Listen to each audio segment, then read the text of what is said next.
Yeehaw!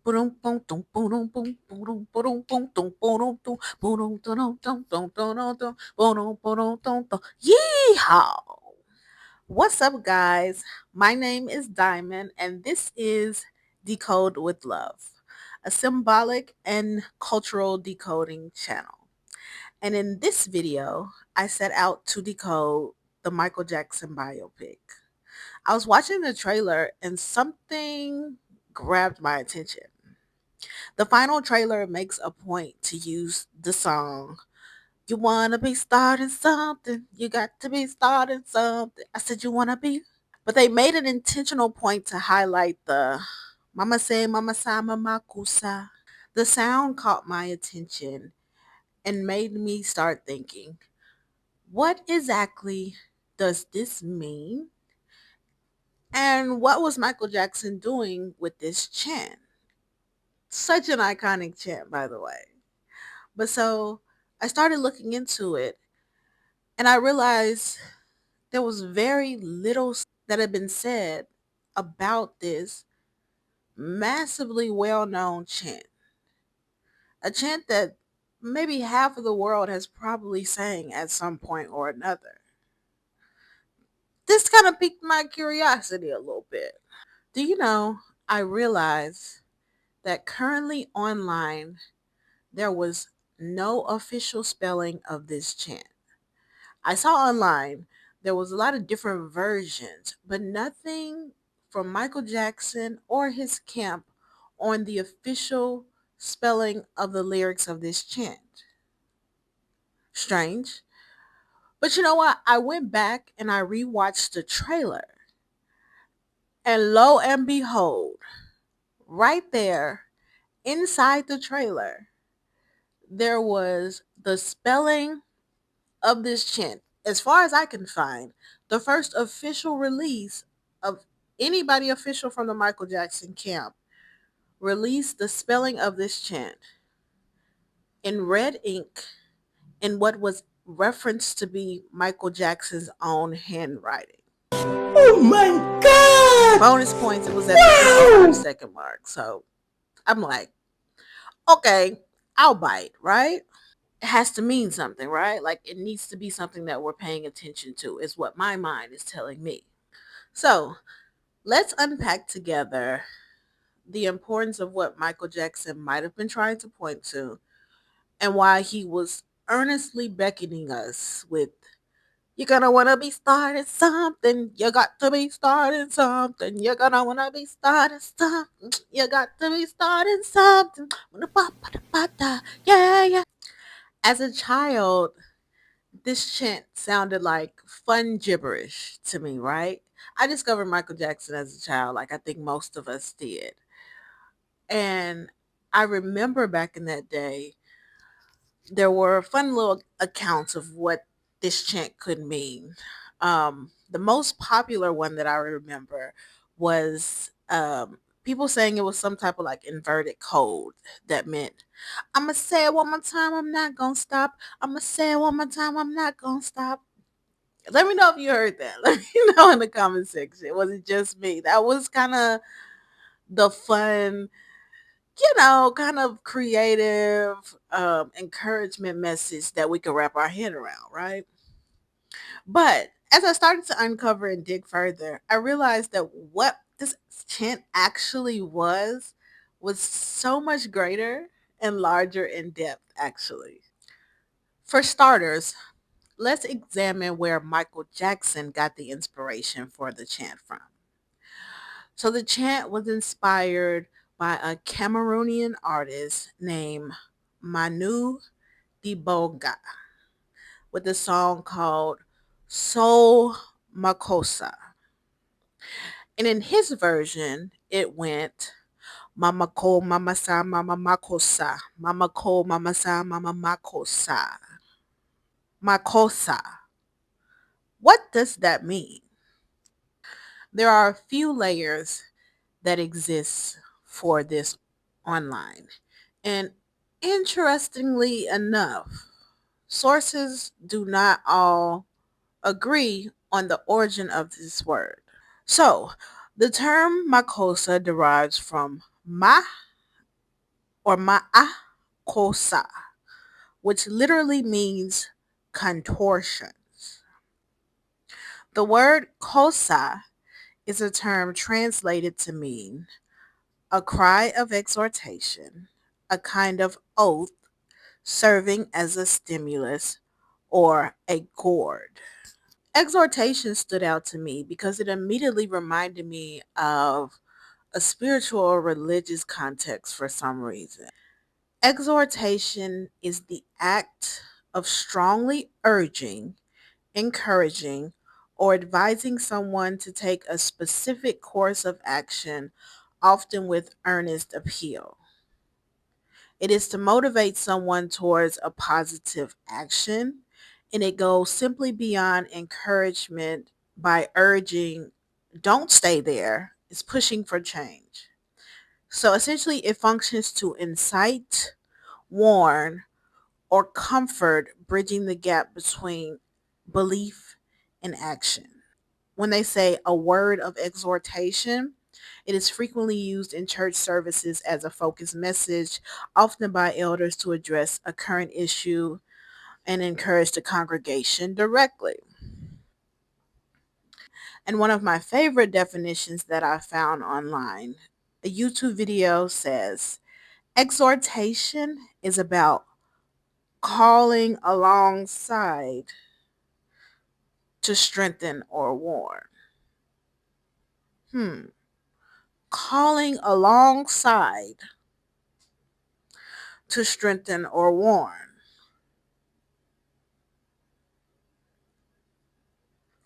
Mm, okay. Is often seen in highly intense scenarios, like intense sports, urgent warnings, or spiritual battles, where a single word or shout serves to energize someone. Other notable definitions, very well recognized, Makossa is also one of the most popular and internationally recognized music and dance genres from Cameroon.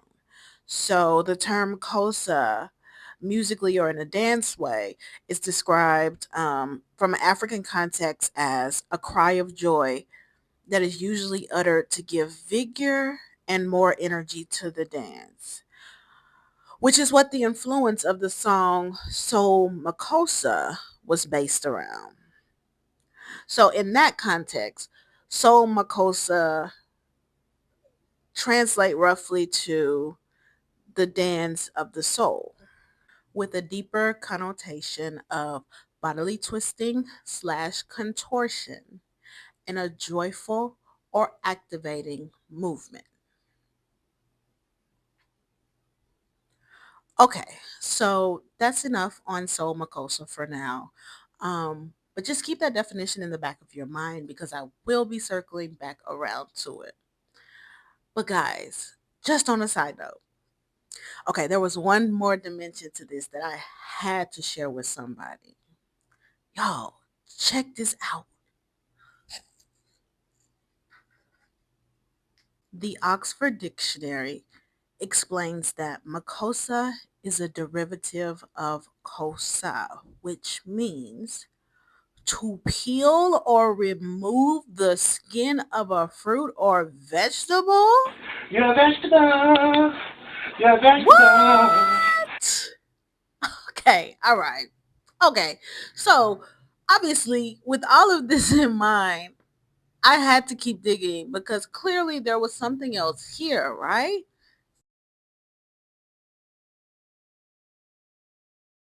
So the chant starts off with mama. I think this was one of the easier words or sounds in the phrase to decipher. We all know what mama means in English, but in the music industry, it is often used to describe the mother archetype, mother universe, or the divine dark feminine essence. When artists speak about mama, they are often using a double entendre for artistic purposes. This is true for almost any song in music. If you don't believe me, try to disprove it. But also, looking into the etymology of ma, it has its first origins in the Kemetic tradition under ma'at. Now, ma'at has keywords that include cosmic truth, balance, and divine order, linked to origin and the feminine principle. Okay, staying in the same vein of looking into ancient linguistic sounds of consonants, let's continue to work through this. Mama say, mama sa. These sounds originated in traditions where phonetic vibration carried sacred meaning. So, in Kemetic tradition, along with Ma'at, which again equals to cosmic truth, balance, and divine order, there is also Sa, tied to protection, the amulet of protection, and it's also linked to divine blood slash essence. Okay, and then say, going back to say. Now, say, I skipped say originally because it does not have origins in Kemet or Egypt like the other sounds do. And we do know that Michael Jackson has done work and created songs even in celebration of Egyptian tradition. But say also has ties in several African language tradition and carries meaning around breath, being, or existence. In the Vedic and Sanskrit tradition, for example, the sound say is often a compound of sa and I, and it carries meaning related to social and cosmic integration. Okay, so all of these concepts are sort of overlapping, right? We're dealing with divine cosmic origin in some way. And we have to remember that Michael Jackson was purposely playing around and rearranging these sounds from their original meaning, even. So, why is that? In my mind, I'm thinking, why rearrange the original sound again, mama ko, mama sa, mama ma ko sa, to now mama say, mama sa, mama ma kusa? The chant is now dominated by S and S effects and sounds. So, without making this long and drawn out, I'm just going to point out the very basic and obvious difference between the S versus the K in the linguistics and phonetic vibrations. S is associated with concepts like snake, sister, miss, even missus. Adding the S makes it a female delineated concept. So the S sound is feminine, flowing, serpentine, and continuous. The sound itself never fully stops. It flows and hisses. Serpent, source, sea, soul, all associated with lunar, receptive, wisdom energy. Now, the K sound, by comparison, is masculine, angular, cutting, and forceful. You have concepts like king, Khan, K dot, right? Hard percursives stops the breath. K versus S. K is associated with solar, active, and outward force. The entire chant becomes dominated by the S. The serpent, the flowing continuous sound. Even the K later in the chant is softened by the double O vowel. Ooh, if you listen to it, is the most internal vowel sound humans make. You feel it in the womb. Ooh. Another important element is that Michael Jackson said this chant repeatedly. Honestly, I watched several live performances of Michael Jackson performing Wanna Be Starting Something. And I kid you not, if you go back and look at those, it seems like his favorite part of the song was the chant. He saved most of his energy, most of his vigor in the performances that I saw for the last breakdown of this song. Completely breaking down, dancing, or contorting his body, shouting. And when I was watching it, the first word that came to mind was electric. The performances were electric in my body, right? Like it activated it. It was hard to stay still, right? Granted, that's Michael Jackson, right? But the fact that I said this before I even started decoding and breaking down what this could mean, when he performs the chants, I've never seen him cut it short, by the way.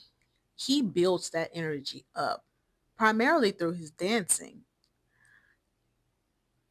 And if anything, the chants go on longer in the live performances. In sacred and mystic traditions, repetition acts as an amplification. Saying something once is a statement, twice is a covenant, and three times is absolute divine truth. This isn't just mystical belief either. Modern science and psychology also points to this as well. They call it neurological grooves in the brain. So this is why something like an advertising jingle works so well. This is why things like mantras, repeating mantras to yourself, have a great effect. The brain begins to treat a significantly repeated sound as a signal rather than noise. It neurologically gets tagged as important. And if we look at the original cue card, it's repeated right there on the card. Again, supposedly in Michael Jackson's own handwriting. The point that I'm trying to make is that I believe Michael Jackson was overwhelmingly, without a shadow of a doubt, using this chant in some type of way to call forth the divine mother archetype or the divine feminine essence. Perhaps Michael Jackson was using the chant to call alongside or dance in the soul essence that is the great mother archetype, perhaps calling it in to help enliven or activate something within not only himself, but the crowd that he was so earnestly beckoning to be starting something at this time. You're going to want to be starting something, right? Like, I think that instead of just using the words to tell us, he used an exhortation, okay, to enliven us, to feel electric, to feel certain things, and to maybe plant seeds that can now ripen at later times where we maybe had greater awareness to see it. Okay? Let me know what you think. I will be tuning in to the premiere of Michael Jackson's biopic to see what other nuggets and things I can decode from the movie. I'm very excited to watch it.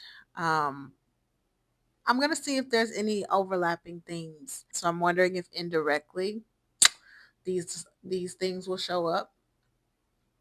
Um, by the way, guys, my name is Diamond, and on this channel, Decode with Love, I am here to help raise the public's awareness of all the hidden and mystical codes and signals that are in our music, our art, and across viral moments in our world, right?